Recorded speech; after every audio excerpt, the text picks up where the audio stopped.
It's time to go back to a franchise I literally haven't seen any of since the mid-90s. This should be fun.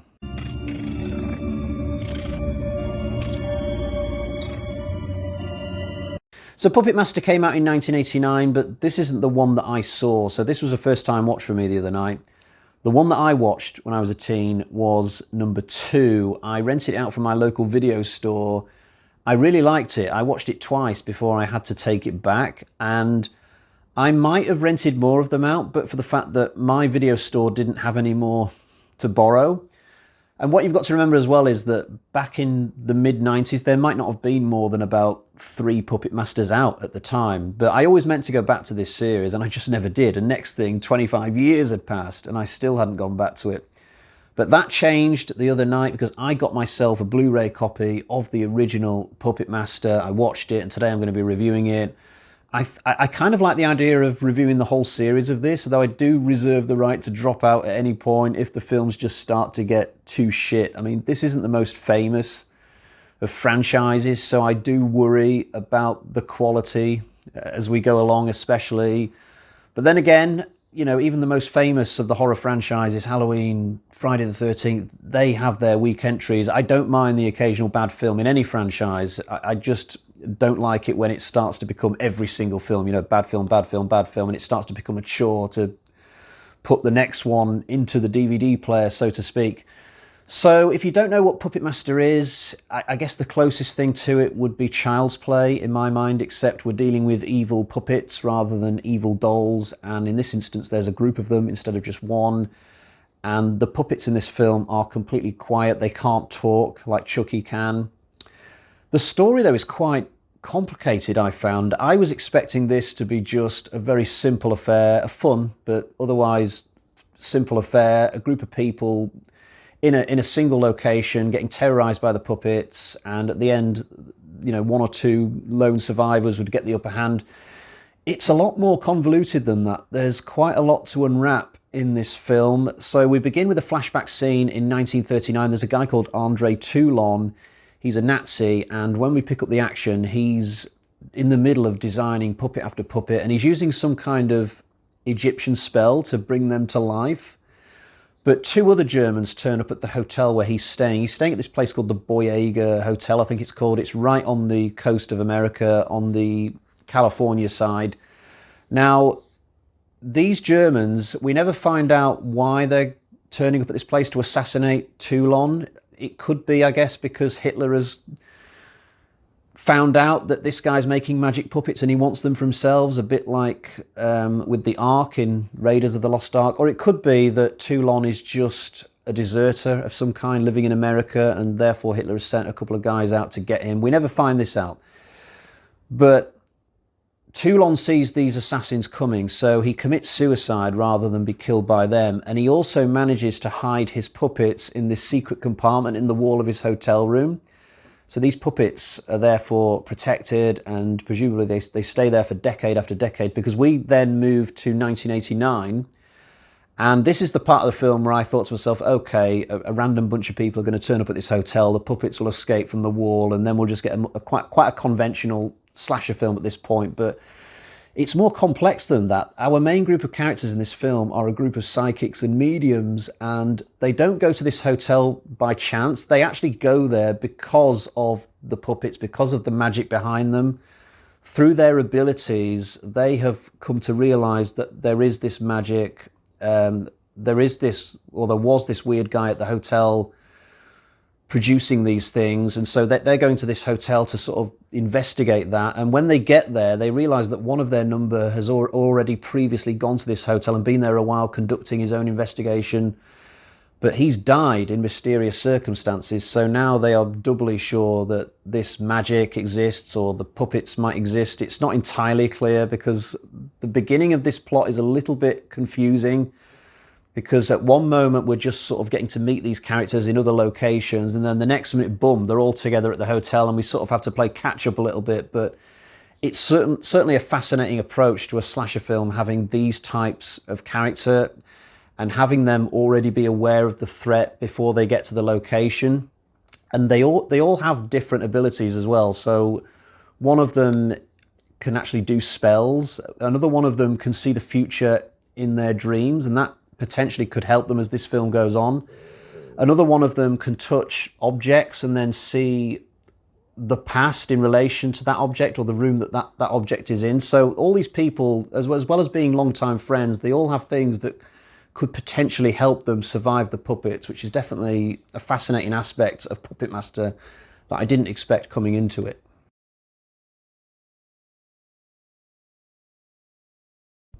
If the story and the setup of the characters, though, would be my first positive, then the actual characters themselves as human beings would be my second. I think the characters in this are extremely well drawn. I'm glad we don't get the usual 20-year-old horny teens who are just really shallow. What we get here are a bunch of 30, 40-year-olds who feel very real. They're quite complicated people. I think Dana's probably my favourite of the bunch. She's played by Irene Miracle.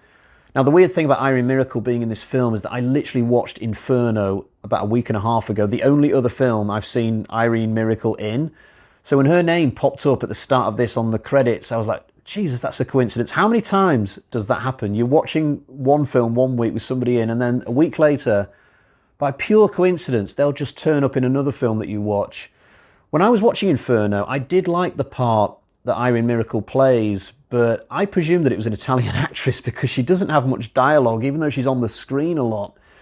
But no, she's definitely American, I've checked now, and the performance that she puts in this film, she really shows off her talents, and the character she's playing has got a lot of different facets to her. At the start of the movie, she's helping people when she didn't have to, but later on, she's unnecessarily rude to the host of the hotel for no good reason that I can see. She can cast spells on doors to protect herself against the puppets, even though I don't think she's even seen the puppets at this point. She just has some kind of intuition about certain things that are going on.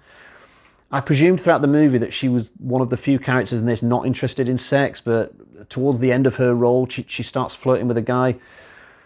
She was just very interesting as a character. She had lots of different things about her, but even her friends as well, they all have little things that just make them really interesting to follow.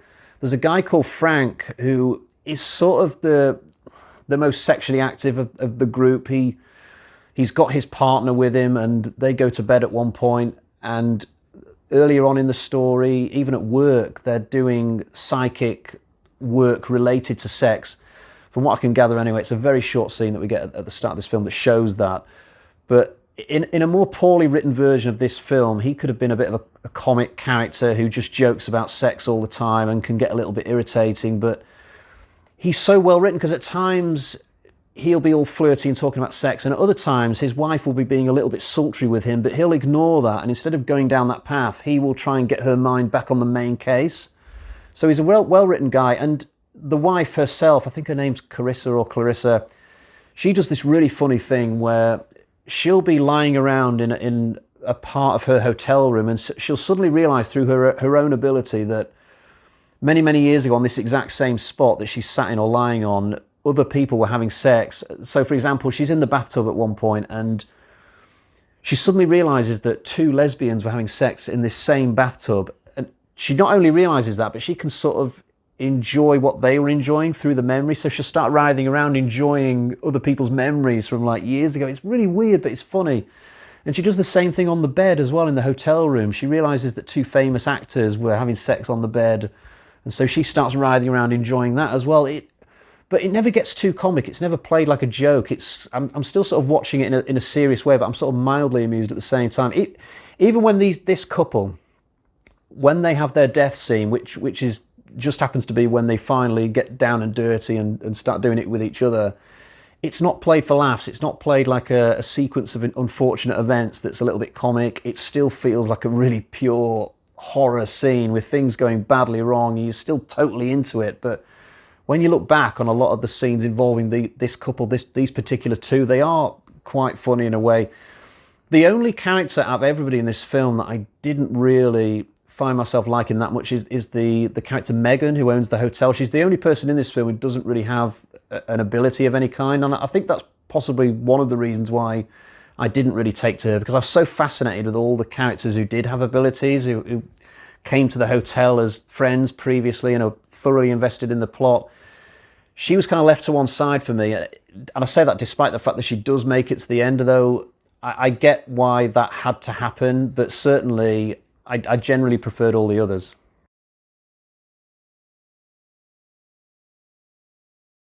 So let's talk a little bit about the puppets, and it's very much to this film's credit that I'm only just getting around to this now, at this point of the review. The special effects are obviously quite dated with this being an 80s film. There's lots of old school stop motion, but I think they did a really good job with it. It genuinely does feel like the puppets are operating by themselves. The puppet that I always remembered from when I watched Puppetmaster 2 as a teen was the one with the flamethrower on his arm.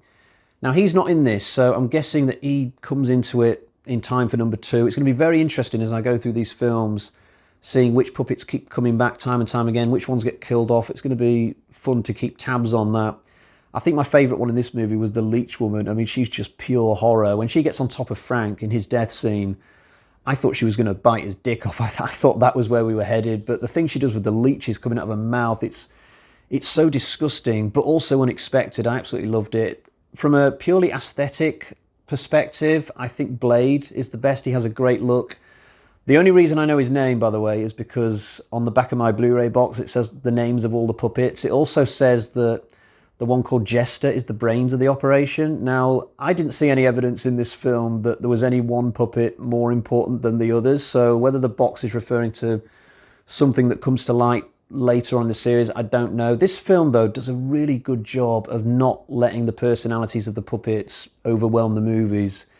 It's not hard for me to envisage that as this franchise goes on, it strays a bit towards the more comedic. Are we going to get some kind of Seed of Chucky type film later down the line where the puppets are talking to each other in some foreign language and you can see subtitles on the front of the screen? I don't know, but that's for another day. There's a great scene towards the end where it's either the puppets or the Puppetmaster who has moved all the bodies of the psychics that have died up to this point to a table. That was a shocking moment, seeing the three of them sort of just hunched around the table dead. My final positive for today is going to be the theme tune that plays during this movie. Every great franchise needs some kind of ditty to go along with it, and this film has got one. I don't know if this is going to be a tune which pops up all the way through the rest of the films, whether it's just for this film, but when I popped in the Blu-ray to watch the audio commentary, I noticed that the theme tune plays over the main menu, and that instantly got me back into the mood for watching it again. It's got quite a carnival sort of puppet show feel to it as well, which is an added bonus. So I'll quickly reel through some negatives that I have about the movie, but I don't have many, and the ones that I do have are not major things. I'm just trying to sort of play devil's advocate a little bit. So firstly, when the main villain gets up at the end and starts being really cocky and dominant over the others, it does kind of drag on a little bit. And also his death scene, considering the fact that all the puppets are working together to kill him, it does go on a little long. Conversely, when I look back on the scenes where he's sort of inanimate, sat in Dana's room, and I think earlier on in the film he might be lying on a couch or something, when I realise now that he was alive that whole time, it's a second viewing of this film is going to make those scenes appear really creepy now. Another complaint I have, and I touched upon this earlier, is that the plot is a bit confusing at the start of the movie. I think we could have done with more scenes with the psychics before they get to the hotel, but I'm guessing that this was a problem of the budget. They just desperately didn't want to go over that 90-minute mark or thereabouts. I could easily imagine, though, that the original script for this was a lot longer and they had to sort of truncate it. And finally, I guess I could also say that as cool as this hotel looks on the outside, we don't get to explore that much of it on the inside. A lot of the rooms and corridors feel quite samey throughout the film, but it doesn't bother me that much. It's a fairly small thing. I had to really sit and think hard to come up with negatives for this review, in all honesty. I'll quickly show you the version of the film I've got. I bought this Blu-ray from 88 Films. Really pleased with this. Like I said, it does name all 5 of the main puppets on the back. Some decent features as well, a couple of audio commentaries. I've already listened to one of them, which was done by Justin Kurswell, author of Teenage Wasteland. It's a decent track. But what sort of score am I going to give this movie? Let's find out. So let's go to the Bag of Terror.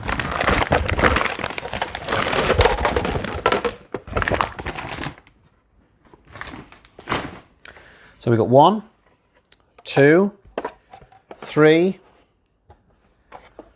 4. Bloody axes out of 5. I did not expect that with this movie. I thought at best it was going to be a 3 out of 5 sort of film, but this was really pleasing. I did enjoy Puppetmaster 1, and now I'm really looking forward to going on and watching number 2. That is going to be a hell of a nostalgia trip for me. It must be at least 25 years. It was bang in the middle of the 90s that I rented that film, so I'm thoroughly looking forward to that.